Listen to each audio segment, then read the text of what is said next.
Assalamualaikum warahmatullahi wabarakatuh. Halo semua. Perkenalkan, nama saya Suci. Di sini, di bab 3 ini, saya akan menjelaskan tentang query lanjutan 1. Oke, langsung saja ya.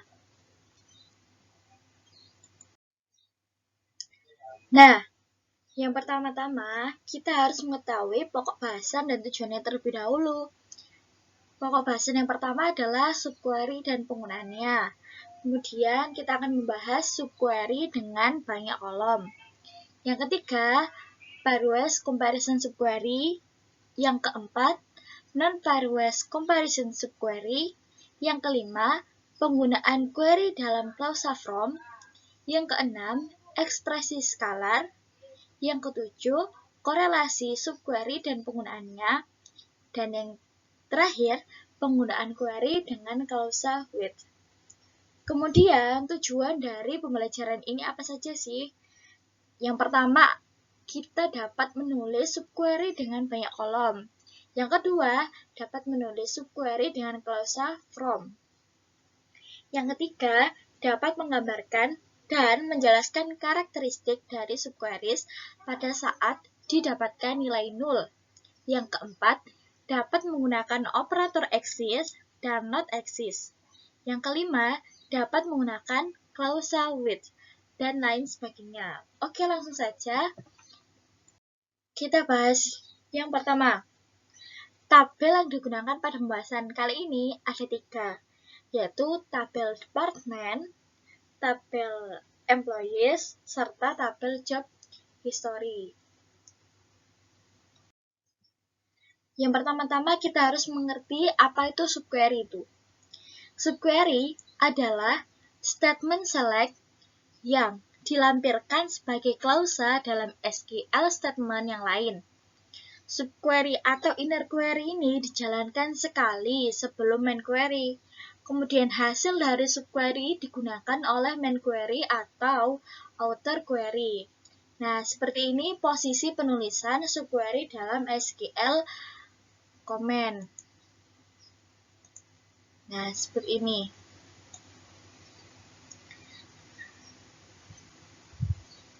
Pertama ada select.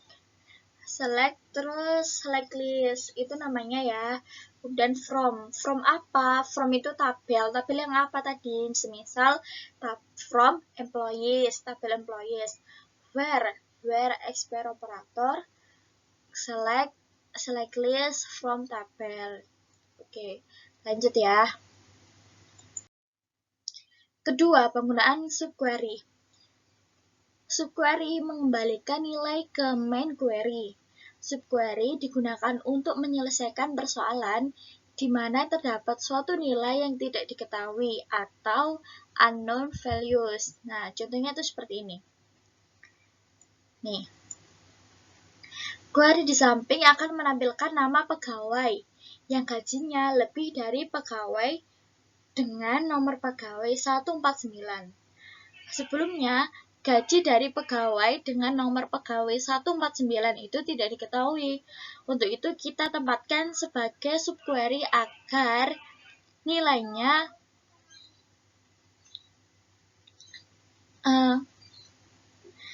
tidak diketahui tersebut dapat diketahui. Dan pada ilustrasi gambar di atas, nilai gaji dari pegawai 149 adalah 10.500 seperti ini. Pertama-tama kita select dulu. Select apa? Namanya itu last name. From dari tabel apa? Employees. Kemudian where itu salary. Kita untuk menentukan gajinya kan. Kemudian select salary dari tabel employees. Mana employee ID-nya itu 149, maka gajinya adalah 10.500. Nih, bisa dilihat. Nih. Hasilnya seperti ini ya. Oke, lanjut. 3. Subquery banyak kolom. Pada subquery dengan banyak kolom, tiap baris dari main query dibandingkan dengan nilai dari subquery multiple row dan multiple column. Seperti ini contoh pembandingan dengan banyak kolom dan baris. Ada where. mana manager ID dan departemen ID. Dan subquery ada 10, 104, dan seterusnya. Yang keempat ada pembandingan kolom. Pembandingan kolom dalam subquery banyak kolom dapat berupa: yang pertama, pembandingan berpasangan atau pairwise comparison subquery. Yang kedua, pembandingan itu tidak berpasangan atau non-pairwise comparison subquery. Kita bahas yang pertama dulu, yaitu pairwise comparison subquery. Contohnya, untuk pembandingan berpasangan untuk menampilkan detail dari data pegawai yang dimanajeri oleh manajer dan departemen yang sama dengan yang dimiliki oleh nomor pegawai 178. Seperti ini, ada select kita pilih apa? Employee ID, kita butuh employee ID, manager ID, departemen. From, dari tabel mana? Employees. Kemudian where, itu ada manager ID dan departemen ID. Kemudian ini nih yang penting, ada select manager ID, departemen ID, from employees, where employee ID, in 178, 174, and employee ID not in 178,174. Oke, next. Yang kedua adalah non-pairwise comparison subquery.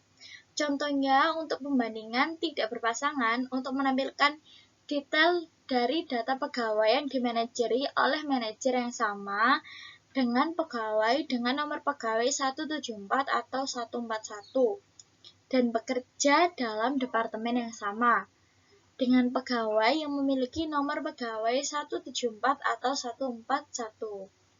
Nah, bisa dilihat seperti ini contohnya. Select, seperti biasa select from where, dan ini and Oke, next. Yang kelima adalah penggunaan query dalam klausa from. Query bisa diletakkan di dalam klausa from untuk membentuk tabel temporer. Query semacam ini dikenal juga dengan istilah inline view, karena tidak membentuk objek database. Berikut ini contoh penggunaan query dalam klausa from. Seperti ini. Pasti jelas, select from employees A, dan where, dan N. Nah, query di atas itu menampilkan nama dan gaji dari pegawai yang gajinya lebih besar dari rata-rata gaji pegawai pada departemen tempat dia bekerja. Benar. Yang keenam ada ekspresi scalar subquery. Ekspresi scalar subquery adalah subquery yang mengembalikan hanya satu nilai kolom dari satu baris.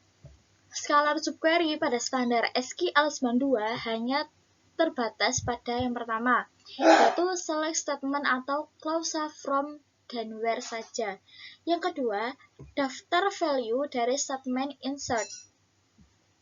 Sedangkan pada SQL 99, scalar subquery dapat digunakan dalam kondisi dan ekspresi sebagai bagian dari perintah decode dan case. Selain itu, semua klausa dari select statement kecuali group by. Oke, kita bahas yang pertama. Scalar subquery dalam ekspresi case. Yaitu seperti ini. Contohnya. Bisa dilihat dulu. Oke, next. Nah, kalau ini adalah contoh scalar subquery dalam klausa order by. Ada select seperti biasa from. Nah, karena dia klausa order by, maka memakai order by setelah sintaks from. Oke. Yang ketujuh, ada korelasi subquery. Korelasi subquery digunakan untuk pemrosesan baris per baris. Tiap-tiap query dijalankan sekali untuk setiap baris dari outer query. Prosesnya sebagai berikut. Pertama, kita ambil. Yang diambil adalah baris dari outer query. Yang kedua, setelah diambil, kita jalankan. Yang dijalankan apanya? Inner query dengan menggunakan nilai baris kandidat. Setelah dijalankan, kita gunakan nilai dari inner query untuk qualify atau disqualify baris kandidat. Kemudian, diulangi terus-menerus. Proses korelasi dimulai dengan mengambil baris dari outer query. Kemudian inner query dijalankan dengan menggunakan nilai baris kandidat. Kemudian nilai dari inner query digunakan untuk melakukan kualifikasi atau mendiskualifikasi baris kandidat. Nah, ini adalah contoh cara penulisan korelasi subquery. Ada select. Nah, kolom 1, kolom 2, dan seterusnya. Kemudian from tabel 1, outer, where. Ini. Oke. Pada gambar di atas, subquery itu merefer ke kolom dari tabel yang ada pada parent atau outer query. Berikut ini contoh penggunaan korelasi subquery untuk mencari pegawai yang penghasilannya melebihi rata-rata penghasilan pada departemen tempat mereka bekerja. Itu contohnya seperti ini. Nah, setiap saat baris dari outer query diproses, maka inner query itu dievaluasi. Kemudian, penulisan korelasi update. Korelasi subquery juga dapat digunakan untuk mengupdate baris pada satu tabel berdasarkan pada baris dari tabel yang lain. Korelasi seperti itu dinamakan dengan korelasi update. Kita pakai update, berarti update tabel 1 alias 1, kemudian set kolom sama dengan select expression, dan lain sebagainya. Kemudian lakukan denormalisasi pada tabel employees dengan menambahkan satu kolom pada tabel employees, lalu menyimpan nama departemen, yaitu pakai alter table employees, add department name varchar 214. Kemudian isi dari kolom nama departemen didapatkan dari tabel departemen dengan menggunakan korelasi update. Berarti update employees set department underscore name, berarti select department name dan lain sebagainya. Oke, next. Kemudian penulisan korelasi delete. Korelasi subquery juga dapat digunakan untuk menghapus baris pada satu tabel berdasarkan pada baris dari tabel yang lain. Korelasi seperti itu dinamakan dengan korelasi delete. Yaitu contohnya seperti ini penulisannya. The delete from tabel 1 alias 1 berarti mendelete dari tabel 1. Where kolom operator. Kemudian dan lain sebagainya bisa dilihat. Kemudian contoh penggunaan korelasi delete untuk menghapus baris-baris dari tabel employees yang juga terdapat pada tabel EMP history. Nah, seperti ini. Kemudian next. 8. Penggunaan operator exist dan not exist. Operator exist dan not exist digunakan untuk menguji keberadaan dari baris dalam himpunan hasil dari subquery. Jika ditemukan, maka pencarian tidak dilanjutkan dalam inner query dan kondisi ditandai true.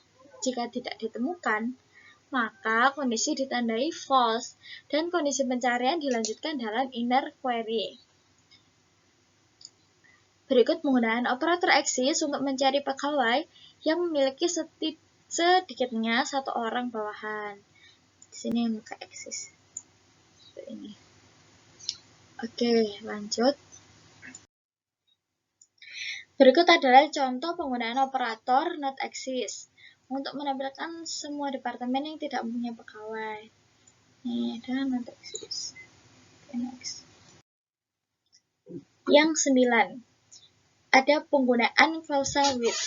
Dengan menggunakan klausa with, kita dapat menggunakan block query yang sama dalam statement select pada saat terjadi lebih dari sekali dalam kompleks query. Klausa with mendapatkan hasil dari block query dan menyimpannya dalam table space temporer kepunyaan user. Klausa with dapat meningkatkan performasi. Nah, seperti ini contohnya. Bisa di-pause dulu. Contoh penggunaan klausa with di samping itu digunakan untuk menampilkan nama departemen dan total gaji untuk tiap departemen yang memiliki total gaji yang lebih besar dari gaji rata-rata pada sembarang departemen. Setelah kita mempelajari bab ini, maka ringkasannya adalah subquery itu digunakan untuk menyelesaikan persoalan di mana terdapat suatu nilai yang tidak diketahui atau unknown values. Kemudian, pada subquery dengan banyak kolom, tiap baris dari main query dibandingkan dengan nilai dari subquery multiple row dan multiple column. Pembandingan kolom dalam subquery banyak kolom dapat berupa pembandingan berpasangan atau pairwise comparison dan tidak berpasangan atau non-pairwise comparison. Query bisa diletakkan di dalam clause from untuk membentuk tabel temporer dan dikenal juga dengan istilah inline view. Korelasi subquery digunakan untuk pemrosesan baris per baris. Clause with dapat menggunakan blok query yang sama dalam statement select pada saat terjadi lebih dari sekali dalam kompleks query. Nah, terima kasih telah menonton video ini. Sekian dari saya, semoga bermanfaat untuk teman-teman semuanya. Wassalamualaikum warahmatullahi wabarakatuh.